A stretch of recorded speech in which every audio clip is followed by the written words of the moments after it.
Hey, are you worried about the fact that 50% of all marriages fail? Kind of scary. I had a first marriage that went down the tubes. Here are 4 mistakes I made. First time out, I'm going to share them with you so that you can see if you can avoid those 4. Okay? Ready? Here we go.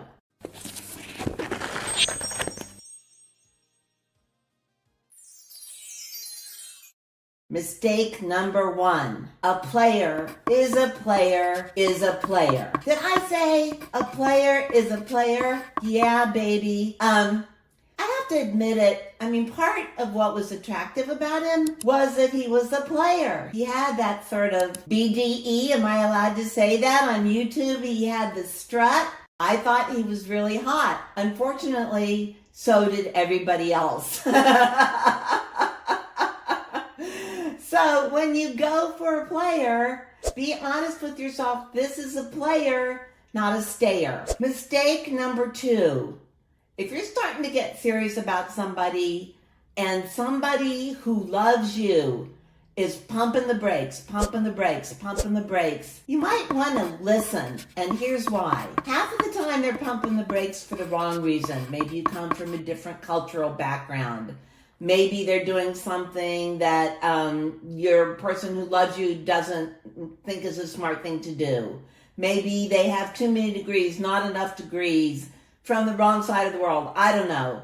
But in there may be a nugget of truth about why they're not a good person for you. So if somebody is pumping the brakes and finding the courage to tell you, I don't think so, it's worth a listen, because when you think about it, it's a risk for them to tell you, right? Everybody who's grown knows that you do not tell somebody else they're making a mistake, because if they go ahead and do it, they're going to hate you. Somebody who loves you is going to be the last person who wants to tell you, I don't think so. If they love you enough to tell you, listen, think about it, listen some more. Wish I'd listened. That was my second mistake. Point number 3 is a deeper one, and that is believe that you have a right to be happy. Do you believe that you have a right to be happy? Looking back, I didn't think I did. What I believed is that I had an obligation to be what everybody else wanted me to be.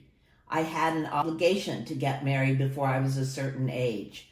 I had an obligation to be a good daughter. I had an obligation to be married.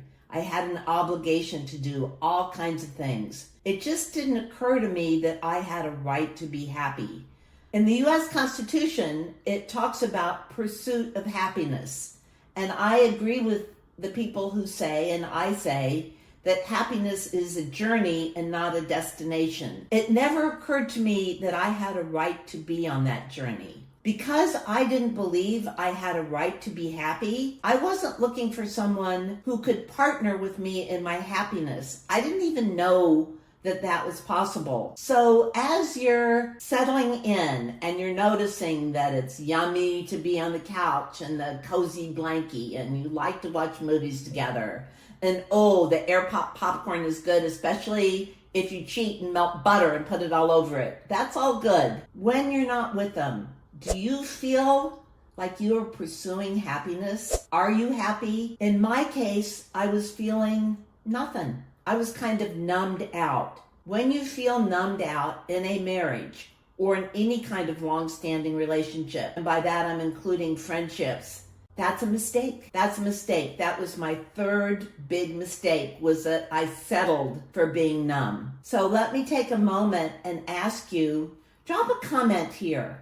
Can you tell what you're feeling? Are you feeling numb? Are you feeling sad? Is that your default feeling? Because if you're not feeling happy, the first thing to do is to own that you're not feeling happy. You've got to feel happy first before you can pursue that with somebody else. The 4th mistake I made was thinking that crises were all bad. I wanted to avoid a crisis. Crises suck, right? The world gets scary, your world falls apart, everything is bad. That was a mistake. The crisis I had a big medical crisis, was in some ways the best thing that ever happened to me, because it showed me that I wasn't in a marriage where we knew how to partner through the bad times. When you're in a marriage, it's sort of like watching birds build a nest. When you see birds build a nest, everybody's getting the twigs. Everybody's looking about how to make a safe container. Marriage means that you and your partner are making a safe container for yourselves and for the rest of the world.